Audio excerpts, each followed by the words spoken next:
Sino nag-assign sa'yo sa kanya? Mataas ang tono ng boses nito na tumayo pa at umikot malapit sa kanya. Si Sir Miguel po. Kaswal na sagot niya. Miguel? Narinig niyang bulong nito na halatang nagpipigil ng galit. Diyan ka lang. Narinig niyang sabi nito at agad nang lumabas ang silid. Miguel, sumunod ka sa rooftop. Mariing utos niya. Nangingisi namang sumunod to sa kanya. Pagdating sa itaas, akmang sasapakin siya ni Michael na mabilis naman niyang na-anticipate. Bakit na naman ba? Patay mali siyang tanong ni Miguel. Bakit sa dami ng pupestuhan, doon mo pa siya sa babaerong yung nilagay? Sigaw nito sa kanya. Sinong siya? Kunway tanong niya. Pwede ba? Alam mo kung sinong tinutukoy ko. Nanggigigal na sagot ng binata. Bakit apektado ka ba? Kaya ko ba ayaw mo na sa kanya? Bakit nagkakaganyan ka? Seryosong tanong niya. Wala akong sinasabing ayoko na sa kanya. Ang ayoko lang ay makasama siya sa isang opisina. Mariing sagot niya. Pare, kung mahal mo pa siya, huwag mo siyang itutulak palayo sa'yo. Mas dapat na malapit lang siya sa'yo para nababantayan mo siya. Payo pa nito sa kaibigan. Pero hindi niya nga ako gusto. Sagot ng binatang tinakip pa sa mukha mga kamay. Sa halip na magpaka-down ka, bakit di mo na lang alamin kung bakit siya biglang umayaw sa'yo? I am sure may mabigat siyang dahilan. Sabi ni Miguel na nagtaas na rin ang boses sa kanya. Napabuntong hininga ang binata. Sige, kunin mo mga gamit niya sa ibaba at doon na lamang ulit siya sa akin. Sabi ni Michael na agad na siyang tinalikuran. Napabagsak ang balikat ni Miguel. Tinanaw na lang ang papalayong kaibigan. Sira na talagang ulo ng isang yon. Naiiling pang sabi nito sabay ngiti. Masiglang bumaba si Miguel. Hinakot muli ang gamit ni Yasmin. Sir, pasensya na. Nagkamali ako na intindi sa utos ni boss. Kunway sabi niya kay Ernard na nakalukot ang noo habang pinapanood siyang magligpit. Sayang naman. Crush ko pa naman si Miss Yasmin. Tahasang pag-amin nito. Wala boss. Sabi ko take na yun. Nakangising sagot niya at nagmamadaling umalis at umiwas sa lalaki. Nagulat si Yasmin na makita niyang ibinalik ni Miguel ang lahat ng gamit niya. Sir? Nakakunot ang noong sambit niya. Ayaw ni Sir na doon ka. Dito ka na lang daw ulit. Maikling sagot ni Miguel. Nasaan siya? Aniya na luminga pa at tinrap si Michael. Nagpapahangin lang siguro sa labas. Maikling sagot nito at iniwan na siya sa dati niyang pwesto. Na makabalik sa opisina si Michael, puspusan nitong nagtrabaho. Hindi rin niya ito nakikitang lumalabas para kumain. Tayong kape lang ang tinitimpla niyang nagsisilbing pagkain nito sa buong maghapon. Nang sumunod na araw, Sir, hindi po ba kayo kakain? Hindi na siya nakatiis at lakas loob na siya nagtanong. Ilang araw na rin kasi itong dukdok sa trabaho at kapansin-pansin na rin ang pangangayayat nito. Okay lang ako. Ikaw na lang kumain kung nagugutom ka. Sagot ito at di lang siya tinapunan ng tingin. Nang gabing yun, nagbantay siya sa labas ng building at hinintay niya ang paglabas si Michael. Ngunit hindi niya na napansin ang paglabas ng binata dahil nakatalugan na niya ang paghihintay habang nakaupo siya sa bench malapit sa isang puno. Mag-aalas 11 na ng gabi nang maramdaman niya ang mahihinang patapik sa braso niya. Ma'am, bawal po matulog dito, sabi ng gwardyang nakakita sa kanya. Napabalikwas pa siya na malalang hinihintay. Kuya, may tao po ba sa loob? Tanong niya sa gwardya. Yung mga nasa game department na lang po, ma'am. Sagot ito na ang tinutukoy ay mga grupo ng game developer na may tinatapos sa presentation. Bigla siyang napatayo sa kinaupuan. Lumabas na ba si Sir Michael? Nanlalaki pa ang mga matang tanong niya. Yes, ma'am. Mga 30 minutes na po nakaalis si Sir. Nagtatakbo palabas ng company si Yasmin. Agad na pumara ng taxi. Ganoon na lang ang kabog ng dibdib niya habang nakatayo sa tapat ng pintuan ng condo unit ni Michael. Sumilip siya sa orasan. Mahigit 1 oras na nakalilipas matapos itong lumabas ng opisina. Mariin muna siyang pumikit bago niya sinimulang pinutin ang code. Agad naman nagbukas ang pinto. Hindi pa rin niya binabago ang passcode. Bulong niya sa sarili. Maingat siyang pumasok upang di makalika ng anumang ingay. Bigla siya natigilan nang matanaw si Michael na nakasubsob sa mesa habang isang kamay hawak ang bote ng alak. May kung anong pumitik sa puso niya sa kahabag-habag na ayos ng binata. Ganito kaya siya sa araw-araw? Bulong niya sa sarili. Inayaan niya lang sa ganong posisyon ang binata habang iniinit niya ang binili niyang pagkain para dito. Nang may ayos ang lahat, naglakas loob na siyang gisingin to. Boss, kumain muna po kayo. Sabi niya kasabay na mahinang pagtapik sa braso nito. Umungol lang ito at bahagyang kumilos dahilan upang tuluyan itong makadukdok sa sahig. Maagap namang nasa po ni Yasmin ang mukha ng binata. Kumain ka na please? Nangiyak-ngiyak na bulong ni Yasmin. Dahan-dahan nagmulat ng mga mata si Michael habang kalong-kalong niya. Nagtamang kanilang mga paningin. Iniangat itong kanang kamay at tinawakan ng kanyang pisngi. Yasmin, totoo bang nandito ka? Usal nito kasabay ng paghima sa kanyang pisngi. Kailangan mong kumain, pumapayat ka na. Ani ang pilit inaangat at tinutulungan makatayo ang binata. Ngunit hindi pa sila halos nakakatayo. Yumakap na to sa kanya na mahigpit. Kumalas siya mula sa mahigpit na pagkakayakap ng binata. Kumain ka muna. Hindi kumikilaw si Michael na naoy nakatitig lamang sa kanya. Kumain ka na sabi. Aniya sabay abot ng kutsara tinidor sa binata. Nagmulat ito ng mata at tumarap sa kanya. Nag-aalala ka ba sa akin o nagigilty ka lang? Halos pabulong ng tanong nito. Hindi umimik ang dalaga. Sa halip kumutsara siya ng pagkain upang isubo iyon. Pero blanco lang ekspresyon ng mukha nito habang nakatingin sa kanya. Please naman, kumain ka na. Naluluhang pakiusap ang dalaga na hindi pa rin kumilos ang binata. Huwag kang mag-alala. Wala namang maninisi sa'yo kung sakali mang mamatay ako sa gutom. Sarkasikong sagot ng binata. Hindi na umimik pa ang dalaga na napabuntong hininga na lamang. Ilang segundong katahimikan pa ang lumipas at maya-maya tumayong binata at naglakad papasok sa kwarto. Mabilis na kumilos si Yasmin. Patakbong niyakap mula likuran ng binata. I'm sorry. Tanging naiusal niya kasabay na mahigpit niyang yakap sa binata. Bahagyang natigilan ng binata. Unti-unting humarap sa kanya. I'm sorry kung naduwag ako at hindi kita pinaglaban.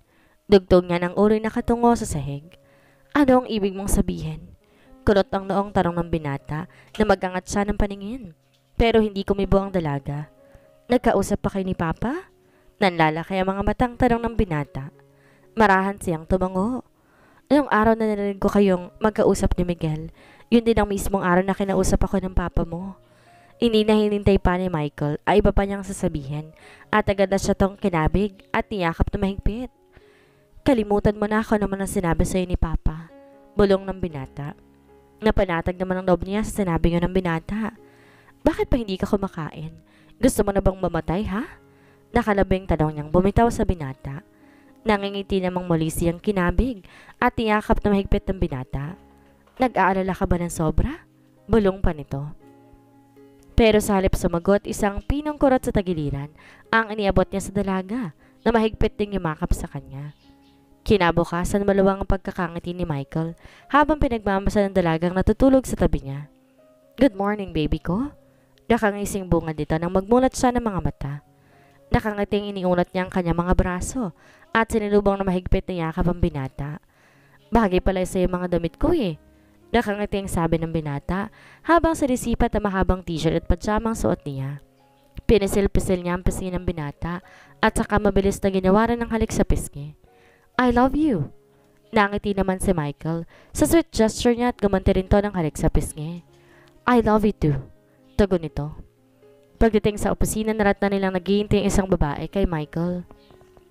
Finally, nagkita rin tayo, Michael. Bungan ng babae na agad pumalapot sa leg ng binata at mabilis sumalik sa labi nito. Nabigla si Michael sa ginawa ng babae at hindi na niya nagawa pang umiwas. Napasilap siya sa direksyon ni Yasmin na noon masama ang pagkakatitig sa kanya. Nagpatiunang pumasok sa opisina ng dalaga at sumunod naman ang dalawa. Miss, pwede bang pakitimpla mo kami ng kape? Utos ng babae kay Yasmin na makapasok sa loob ng opisina. Masama ang mukhang tumalikod siya para kumuha sana ng kape ngunit agad naman siyang nahila pabalik ni Michael. I'm sorry Mitchell, pero hindi siya taga-timpla ng kape dito. Sabi ng binata at umakbay pa sa kanya. She's my girlfriend. Nakangiting dugtong nito. Oh, I'm sorry. Sagot ng babae na halatang nagulat sa narinig. Napangisi naman si Yasmin na naoy nakatayo sa tabi ng binata. Nang magpaalam ng babae agad niyang hinarap ang nagtatampong si Yasmin. Peace! Nakangiting sabi pa niya sabay halik sa pisngi ng dalaga. Peace mo mukha mo. Sagot ito sabay tadyak sa paa ng binata. Iika-ikang hinabol siya ni Michael hanggang sa maabutan siya nito sa elevator. Babe naman! Anito na maagap na hawakan na isang kamay ng dalaga. Wala naman akong gusto sa babaeng yun eh. Ikaw lang naman ang gusto ko. Ani ang pilit isinisiksik sa kinatatayo ng dalaga. Mukhang ang wala kang balak kalasin ng kamay niya. Kaya nakapulupot sa'yo. Sagot ng dalaga. Pilit kinakalas ang pagkakahawak ng binata sa isang kamay niya. Hindi mo na yan makakalas. Relax at tila nangiinis pang sabi ng binata. Hanggang makalabas sila ng elevator. Ay hindi na nga ito bumitiw pa sa kamay niya. Habang naglalakad ay binunot ito ang cellphone sa bulsa at tinawagan ng secretary. Hello Miguel, pakiclear ang schedule ko today, may kailangan akong ayusin. Narinig pa niyang sabi ng binata. Pagkatapos ay inila na siya nito papasok sa kotse. Saan mo ba ako dadalhin ha? Nalulukot ang muka. Natanong niya. Ipapakilala kita kay Papa. Sagot ng binata at bahagya lang siyang tinapunan ng tingin at ipinagpatuloy ang pagmamaneho. Makaraan ng ilang minuto, tumigil na rin ang sasakyan. Napakunot ang noon niya nang pumasok sila sa isang kolumbaryo. Nagtataka man, tahimik yata nilang sinundan ng binata hanggang sa tumigil ito at tumarap sa kanya. Bumati ka kay Papa. Sabi nito na tinutukoy ang urn na nakalagak sa tapat na mismong kinatatayuan niya. Nasa loob to na isang maliit na kwadradong salamin, katabi ng picture frame na may larawan ng binata at kasamang kanyang ama't ina. Nanlaki ang mga mata niya na maalalang mukha na matandang nakausap niya noon na nagpakilalang ama raw ng binata. Ito nga mismo ang matandang nasa larawan ngayon at katabi ni Michael. Wala na pala siya? Malamlam ang mga matang tanong ng dalaga. Marahan lang tumango ang binata at umakbay sa kanya. Papa, nandito na po kami ni Yasmin. Alam ko na po ngayon ang ginawa ninyo. Pagpapakilala nito sa kanya habang nakaharap sa pinaglalagakan ng abon ng matanda. Mali na naman ang pagkaintindi mo sa sinabi ni Papa sa iyo dahil hindi niya gustong layuan mo ko. Ang gusto niya lang yung magiging maayos ako kapag nawala na siya. Malungkot ang mga matang kwento niya. Natatandaan mo pa ba kung anong eksaktong sinabi niya sa iyo? Dugtong pa niya na hindi inalis ang pagkakatitig sa dalaga. Hindi ko makakalimutan ang mga salitang iyon na binitawan niya. Ikaw bang babaeng gusto ng anak ko? Ano ba sa tingin mo na gustuhan niya sa'yo? Sa tingin mo ba makakatulong ka sa pag-unlad niya? O baka naman pabigat ka lamang sa kanya? Kung katulad ka lang din ng mga nakaraang babaeng dinedate niya, mas mabuti pang huwag ka na makipagkita sa kanya. Hindi ang tipo niyong gusto ko mapangasawa ng anak ko. Kwento niya na ginaya pa kung paano sinabi ng matanda ang mga linyang iyon. Natatawa namang niyakap siya ng binata. Hindi ka naman kasi katulad ng mga babaeng dinedate ko dati. Bakit naiisip mong katulad ka rin nila? Talong nito nang bumitaw sa kanya. Wala ka nga sa kalingkingan nila eh. Tinan mo nga yung damit mo masyadong simple. Yung mukha mo wala man lang kahit konting make-up. Nangaasar pang sabi ng binata. Ah, ganon. Wala pala ako sa kalingkingan nila. Napipikong sagot ng dalaga at nagpatiuna na maglakad pabalik sa kotse. Nangingiti naman ng binatang sumunod sa kanya. Nakasimangot pa rin to na maabuti niyang naghihintay sa tabi ng kotse. Gusto ko mag-date tayo mamayang gabi. Sunduin mo ako ng 7:00. Seryosong sabi ng dalaga. Pigil ang ngiting tumangulang ang binata at inalalayan na siya hanggang makapasok siya sa kotse. Galit ka ba?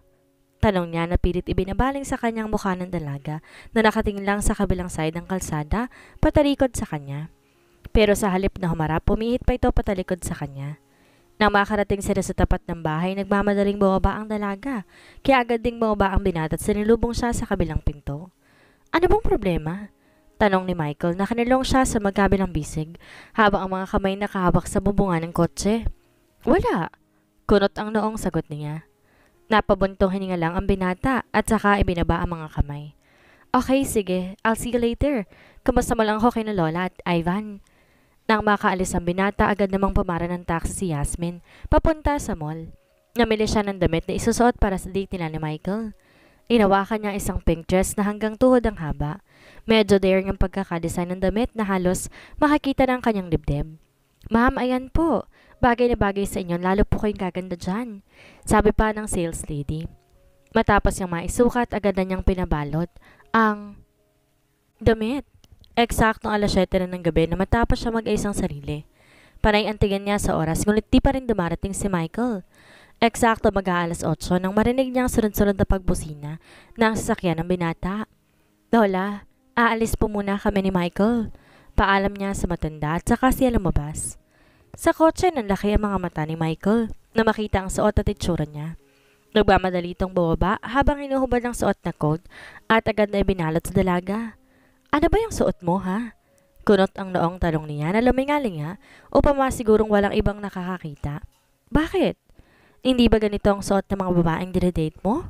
Sagot ni Yasmin na agad tinanggal ang coat at ibinalik sa kanya. Napatapik naman sa noo ang binata.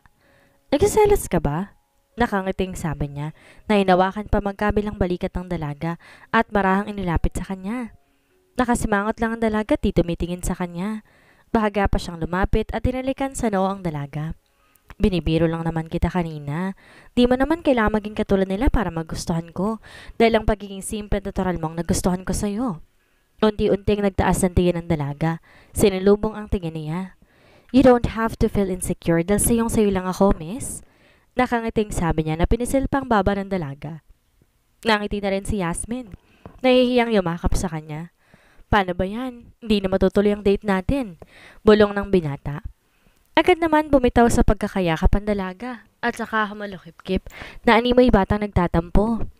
Natawa naman ang binata at muling ibinalot sa kanyang coat at inaya siya pabalik sa bahay. Magpalit ka muna ng damit at magmura ng make-up bago tayo umalis. Sabi niya lang habang naglalakad. Nakakainis ka talaga. Naaasar na sabi ng dalaga. Sige na, wag nang makulit. Marahan niya pang itinulak ang dalaga papasok sa kwarto. Nasa kwarto na noon at nagpapahinga si Lola kaya hindi na niya inabala pa. Isang gabi, dumating si Michael sa bahay ni Yasmin at inayos siyang manood ng fireworks display sa Pampanga. Nasa kalagitnaan na sila ng panonood nang mapansin niya ang pagiging balisa ng binata. Panay ang silip ito sa cellphone na animoy may hinihintay. Babe, okay ka lang ba? Halos pasigaw ng sabi niya o pamarinig siya ng binata. Masyado na kasing maraming tao at maingay, kaya hindi na rin halos sila magkarinigan. Ngumiti lang to at sumenyas ng okay sa kanya. Maya-maya pa'y muling may umilaw sa langit at tabo ang salitang, Will you marry me, Yasmin? Nagsigawan ng mga tao at nagpalingalinga upang alamin kung nasa ng lalaking nagpo-propose. Bahagyang kinabahan si Yasmin na makita ang pangalang nakasulat na halos katunog rin ng name niya. Natatawang humarap siya kay Michael. My God, babe, akala ko name ko yun. Mapait nang di naman na sinukli ni Michael. Sa sandaling iyon, gustong durugin si Miguel na napalpak sa spelling ng name ni Yasmin. Aamin na sana siya sa dalaga nang bigla namang may nag-react ng babae na may pangalang Yumi. Muli, nagsigawan ng mga tao. Naagaw ang atensyon ni Yasmin. May isang pares kasing gumitna ang nag-propose ang lalaki. Pwisit ako nagbayad dun Asar na bulong ng binata. Habang pauwi sa Maynila, iniisip pa rin ni Michael ang pumalpak na plano nila ni Miguel. Okay ka lang ba ha? Muling tanong ng dalaga na yumakap sa kanang braso niya. Yeah, maikling sagot niya. Nang maihatid na ang dalaga, sa kanya naman tinawagin si Michael. Grabe ka naman, Miguel. Bakit Jasmine na nag-display na name sa fireworks? Salubog niya kay Miguel na pinasunod siya sa bar. Sorry pre, tinawag ko lang kasi sa tropa ko yun Urgent naman kasi yung naisip mo. Anitong tumabi na sa kanya at umorder na rin ng beer. Gusto mo next year ulit? Personal ko nang pupuntahan. Nakangising hirit pa nga nito. Sapakin kita dyan Aktong tatayo ang binata at sasakapakin nga siya. Natatawa namang umiwas si Miguel. Plan B na lang tayo. Muling hirit na to. Buong magdamag nag-isip ang dalawa ng plano para sa kanyang wedding proposal. Kinabukasan inaya naman niya sa park si Yasmin. Habang nagpapahinga sila at nakaupo sa isang bench, abala naman si Miguel sa paghanap ng mga batang kakailangan nila sa proposal. Muling napansin ni Yasmin ang pagiging balisa ng binata. Panay kasiling nga ito na animoy may hinahanap. Sino bang hinihintay mo? Hindi na siya nakatiis at nagtanong na siya. Wala. Sagot nito na panay pa rin ang lingon. Maya-may napansin niya mga batang may hawak na lobo na naglalakad, papalapit sa direksyon nila. Nabuhayin siya ng loob na matanaw ang mga bata. Nakangating bumaling siya kay Yasmin habang hinihintay niya ang paglapit ng mga bata. Pero ilang saglit pang lumipas, wala nang isang batang lumapit sa kanila. Napakunot ang noong muli niyang hinanap si Miguel. Mula sa malayo na tanaw niya si Miguel na pinagkakatuwaan ng mga batang may hawak ng lobo. Napakamot na lamang siya sa ulo. Palpak na naman. Bulong niya sa sarili. Dinig na dinig ni Yasmin ang sinabi niya, kaya agad tong tumingin sa direksyon kung saan ito nakatingin. Natanaw niya si Miguel na isa-isang kinukuha ang mga lobo sa mga batang nagtatakbuhan. Hindi ba kakamukha lang? Sagot ng binata na agad siyang binatak papatayo. Oh, saan tayo pupunta? Nakakunot ang noong tanong niya habang hila-hila ng binata ang isang kamay niya. Umuwi na tayo. May kailangan pa kasi kayong ayusin sa office. Seryosong mukhang sagot nito. Pagkatapos niyang maahit ng dalaga, muli siya nakipagkita kay Miguel sa bar.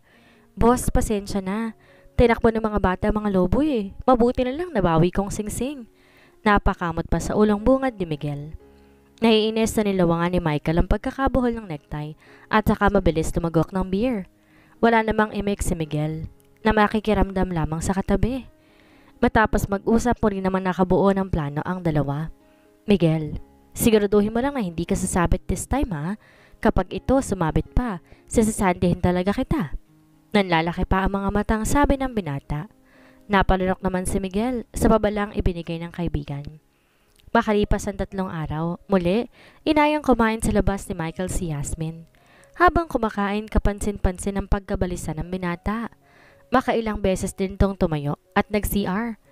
Samantala sa kitchen, ang mismong manager pa ng restaurant ang nag-prepare ng strawberry shortcake na gagamitin ni Michael para sa proposal para masiguradong hindi na ito papalpak. Nang mailagay ng singsing ay biglang tumunog ang cellphone ni manager kaya saglit tong lumabas para makipag-usap. Namapansin ni Miguel na tapos nang kumain. Ang dalawa, agad na niyang tinawag ang isang waiter na para-paraan malapit sa kinaupuan niya. Ilang saglit pa tatanaw na ni Michael ang waiter, dalang isang buong custard cake. Napatapik sa noo si Michael, sabay tanggal ang pagkakabuhol ng necktie. Sumulyap siya sa gawing kinaupuan ni Miguel na nooy nakangiting kumakaway sa kanya at sumisenyas ng okay. Ngunit pinandilatan niya lang to ng mata at pasimpleng inambaan ng suntok.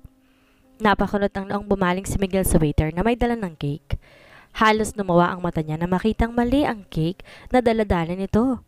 Nagmamadaling tumayo si Miguel para sana habulin ng waiter pero huli na ang lahat dahil naibaba na nito sa table ang cake. Wow, favorite ko yan! Excited na sabi ng dalaga. Boss, nagkamali ka yata. Hindi custard cake ang in-order nila. Sabi ni Miguel at tinangka pa sanang ibalik sa waiter ang cake. Napansin naman ni Michael ang pagsimangot ng dalaga kaya pinigilan niya na sa kamay si Miguel at sinenyas ang ibalik sa mesa ang cake. Alanganin namang muling inilapag ni Miguel ang cake sa mesa.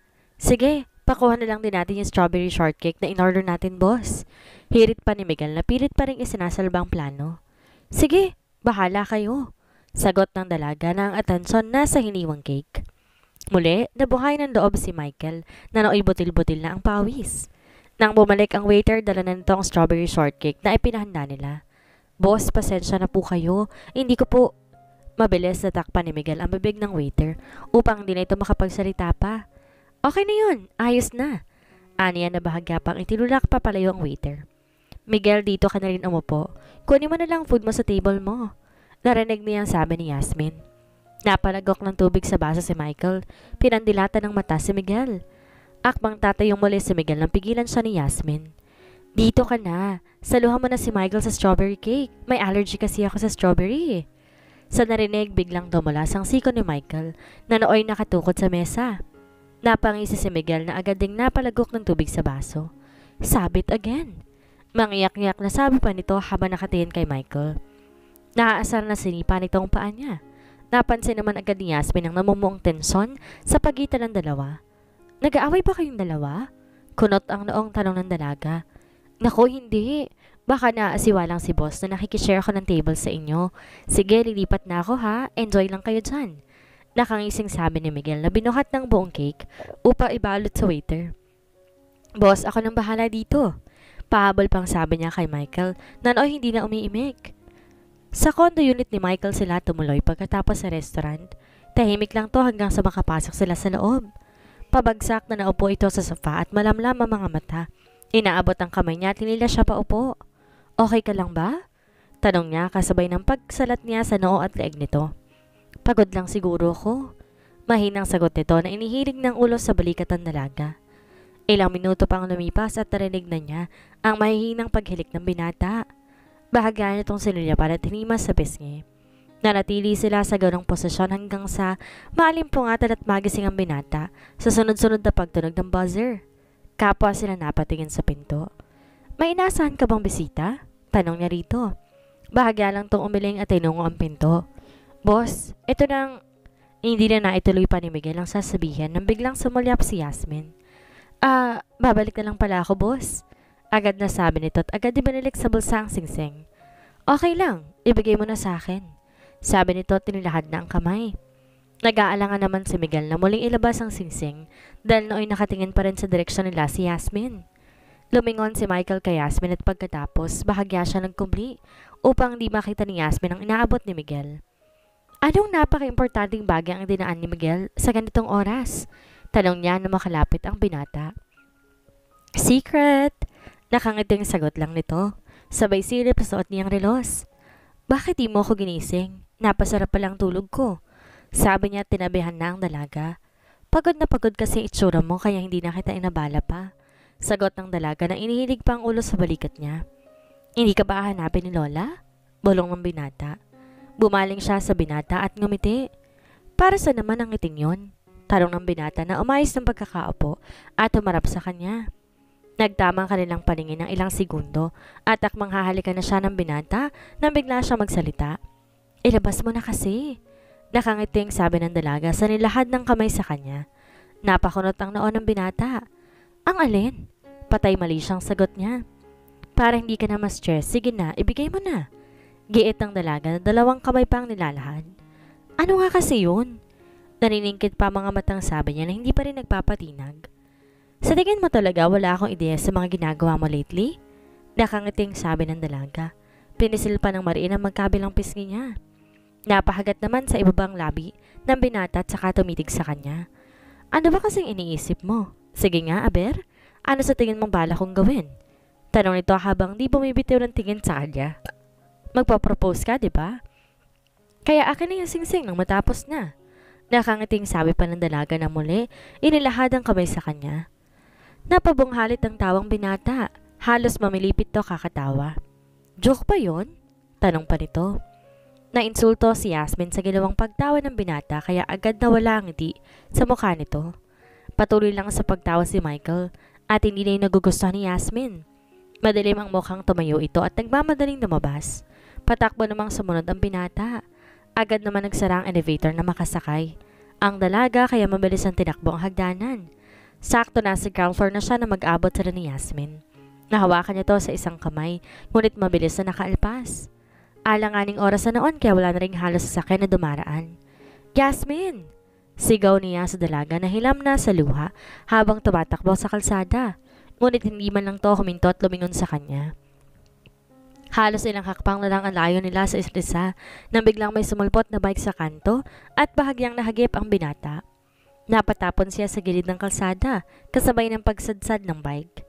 Narinig ni Yasmin ng malakas na tunog kaya napatigil to at lumingon sa direksyon niya. Agad naman lumapit sa kanya ng driver ng bike, ngunit kinindatan niya ito at sinenyas ang umalis. Michael! Sigaw nito na patakbong lumapit sa kanya. Naabutan siya nito nakatihaya sa kalsada at walang malay. Michael, gumising ka! Umiiyak na sigaw ng dalaga, ngunit hindi pa rin kumikilos ang binata. Tulong! Tulungan ninyo kami! Halos nag-hysterical na sigaw ng dalaga. Huwag ka maingay. Nagkikising ang mga tao.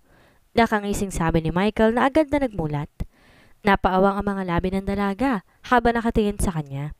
Nakakalokong ngiti ang gumuhit sa mukha ng binata kaya isang mariing sapak sa dibdib ang inabot niya sa dalaga. Akmang tatayo na ito nang pigilan niya. Teka lang, tulungan mo naman akong tumayo. Nangingiwing sabi ng binata.